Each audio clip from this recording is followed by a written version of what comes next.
I pledge to be a president who seeks not to divide, but unify. Who doesn't see red states and blue states, only sees the United States. And work with all my heart, with the confidence of the whole people, to win the confidence of all of you.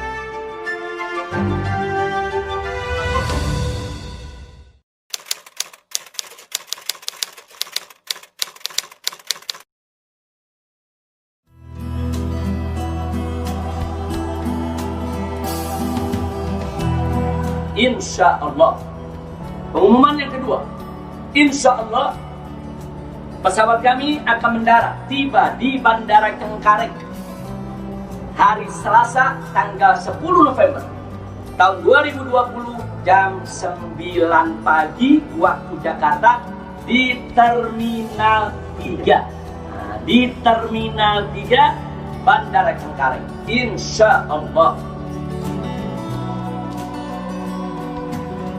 Belakangan ini kabar mengenai rencana kepulangan Imam Besar Front Pembela Islam atau FPI Rizik Syihab ke tanah air kembali mengemuka. Seperti diketahui 3 tahun belakangan ini Rizik Syihab bermukim di Arab Saudi pasca kasus chat mesra dengan seorang wanita. Baru-baru ini dalam sebuah tayangan video Rizik Syihab didampingi sejumlah orang menyatakan akan tiba di tanah air pada Selasa 10 November mendatang. Pada kepulangannya nanti Rizik akan membawa serta keluarganya.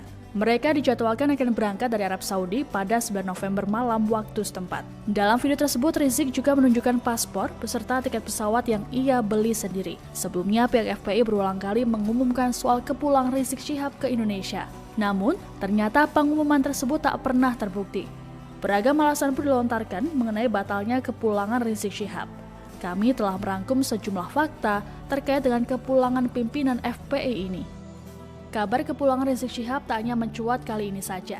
Tercatat, sudah 7 kali Rizik berjanji akan kembali ke tanah air. Kabar ini pertama kali mencuat pada 2017 lalu saat visanya di Arab Saudi habis. Kala itu kuasa hukum FPI Egy Sujana mengatakan bahwa para pendukung Rizik Syihab akan turun untuk menyambut kepulangan pimpinan mereka. Namun, ternyata Rizik tak jadi pulang. Setiap tahun rencana kepulangan Rizik selalu diumumkan oleh pihak FPI. Namun, lagi-lagi, batang hidung Rizik tak pernah muncul di Indonesia. Batalnya sejumlah rencana kepulangan Rizik Syihab disebut-sebut karena dicekal oleh pemerintah Arab Saudi. Dalam video yang diunggah pada kanal YouTube milik FPI, Rizik Syihab mengatakan pencekalan itu dilakukan atas permintaan pemerintah Indonesia. Rizik juga pernah mengatakan dirinya diasingkan oleh pemerintah Indonesia. Hal ini menurutnya diperkuat dengan pernyataan dari Duta Besar Indonesia untuk Arab Saudi. Bukan hanya itu, Rizik juga mengklaim tak pernah dibantu oleh perwakilan pemerintah Indonesia di Arab Saudi. Kabar pencekalan itu kemudian dibantah tegas oleh Duta Besar RI untuk Arab Saudi, Agus Maftuh.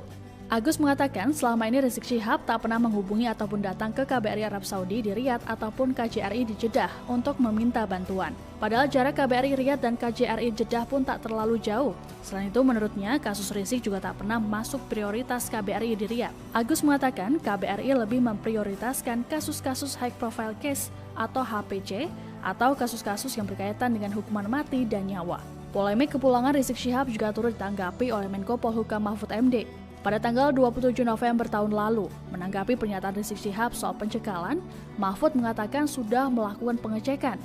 Hasilnya, tak ada pencekalan sama sekali yang dilakukan oleh pemerintah Indonesia terhadap Rizik Syihab. Lantaran tidak melakukan pencekalan, pemerintah Indonesia pun tak dapat melakukan apapun terkait pemulangan Rizik dari Arab Saudi.